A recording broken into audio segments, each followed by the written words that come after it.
Ghee rice ಅಲ್ಲ, ಬಗಾರ rice. ಈ ರೈಸನ್ನು ಯಥೇಚ್ಛವಾಗಿ ಮದುವೆ ಮನೆಗಳಲ್ಲಿ ಮಾಡ್ತಾರೆ, ದೇವಸ್ಥಾನದ ಪ್ರಸಾದಗಳಲ್ಲಿ ಮಾಡ್ತಾರೆ. ಯಾಕಂದರೆ ಈ ರೈಸ್ ಮಾಡೋದು ತುಂಬಾ ಸುಲಭ. ಹೇಗೆ ಮಾಡೋದಂತ ರೆಸಿಪಿ ತೋರಿಸ್ತೀನಿ, ಬನ್ನಿ. Welcome back to Ambarasiri YouTube channel. ನಾನಿಲ್ಲಿ ಕುಕ್ಕರ್ಗೆ 2-3 ಸ್ಪೂನ್ ಆಗೋಷ್ಟು ಎಣ್ಣೆನ ಹಾಕ್ಕೊತಾ ಇದ್ದೀನಿ. ಇದಕ್ಕೆ ನಾನು ಪಲಾವ್ಗೆ ಹಾಕೋ ಪದಾರ್ಥಗಳನ್ನ ಅಂದರೆ ಚಕ್ಕೆ, ಲವಂಗ, ಸ್ಟಾರ್ ಹೂವು, ಮರಾಠ ಮೊಗ್ಗು, ಜೀರಿಗೆ, ಪಲಾವ್ ಎಲೆ ಇಷ್ಟನ್ನ ತಗೊಂಡು ಒಂದು 2-3 ನಿಮಿಷ ಫ್ರೈ ಮಾಡ್ಕೋಬೇಕು. ನಂತರ ನಾನಿಲ್ಲಿ ಸ್ವಲ್ಪ ಕರಿಬೇವಿನ ಸೊಪ್ಪು, 2-3 ಹಸಿಮೆಣಸಿನ್ಕಾಯಿ, ಒಂದು ಮೀಡಿಯಮ್ ಸೈಜ್ ಈರುಳ್ಳಿನ ಹಾಕ್ಕೊತಾ ಇದ್ದೀನಿ. ಇದನ್ನು ಕೂಡ ಒಂದು 2-3 ನಿಮಿಷ ಫ್ರೈ ಮಾಡಿಕೊಂಡ್ರೆ ಸಾಕು. ಇದೇನು ಜಾಸ್ತಿ ಇವತ್ತೇನು ಫ್ರೈ ಮಾಡ್ಕೊಳ್ಳೋದೇನು ಬೇಡ. ಇದು ನೋಡೋದಕ್ಕೆ ಗೀ ರೈಸ್ ಥರನೇ ಇರುತ್ತೆ, ಬಟ್ ಗೀ ರೈಸ್ ಅಲ್ಲ. ಈಗ ಒಂದು ಟೊಮೆಟೊನ ಆ್ಯಡ್ ಮಾಡ್ಕೊತಾ ಇದ್ದೀನಿ.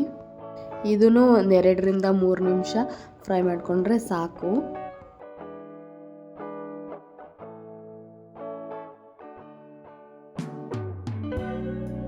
ಇದಕ್ಕೆ 1 ಟೇಬಲ್ ಸ್ಪೂನ್ ಅಷ್ಟು ಶುಂಠಿನ ಆ್ಯಡ್ ಮಾಡ್ಕೋಬೇಕು.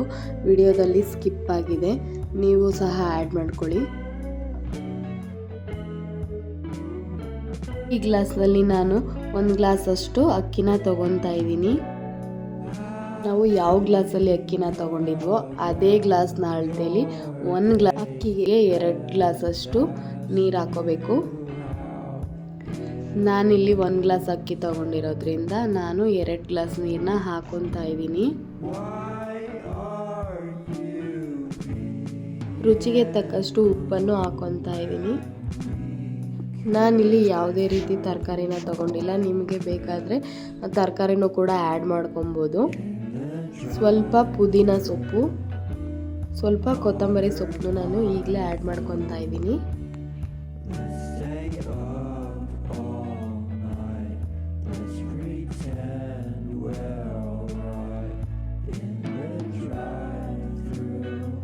ಈಗ ಚೆನ್ನಾಗಿ ಕುದೀತಾ ಇದೆ. ಈಗ ನಾನು ಅಕ್ಕಿನೂ ಸಹ ಆ್ಯಡ್ ಮಾಡ್ಕೊತಾ ಇದ್ದೀನಿ. ನಾನಿಲ್ಲಿ 1 ಗ್ಲಾಸ್ ಅಕ್ಕಿನ ತಗೊಂಡಿದ್ದೀನಿ.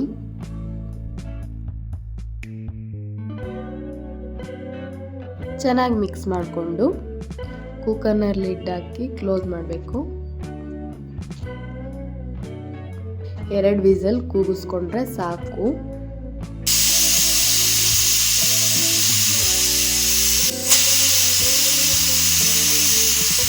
ಈಗ ಕುಕ್ಕರ್ ಲಿಡ್ನ ಓಪನ್ ಮಾಡಿ ಹೇಗಾಗಿದೆ ನೋಡೋಣ.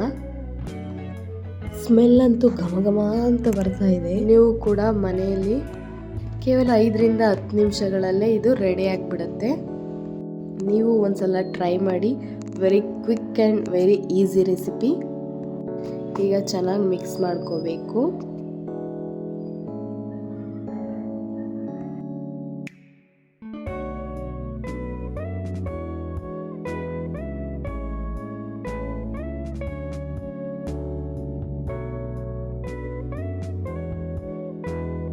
ಈಗಿಲ್ಲಿ ಬಗಾರ ರೈಸ್ ರೆಡಿ.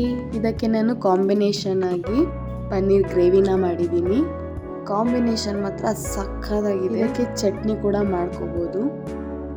ಪನ್ನೀರ್ ಗ್ರೇವಿನ ನಾನು ನೆಕ್ಸ್ಟ್ ವಿಡಿಯೋದಲ್ಲಿ ಅಪ್ಲೋಡ್ ಮಾಡ್ತೀನಿ. ಯಾರು ಇನ್ನೂ ನನ್ನ ಚಾನಲ್ನ ಸಬ್ಸ್ಕ್ರೈಬ್ ಮಾಡಿಲ್ಲ, ಬೇಗ ಹೋಗಿ ಸಬ್ಸ್ಕ್ರೈಬ್ ಮಾಡ್ಕೊಳ್ಳಿ. ಈ ವಿಡಿಯೋ ನಿಮ್ಗೆ ಇಷ್ಟ ಆಗಿದ್ರೆ ಲೈಕ್ ಮಾಡಿ, ಶೇರ್ ಮಾಡಿ, ಕಾಮೆಂಟ್ ಮಾಡಿ ಹಾಗೂ ಸಬ್ಸ್ಕ್ರೈಬ್ ಮಾಡೋದನ್ನ ಮರಿಬೇಡಿ. Thank you.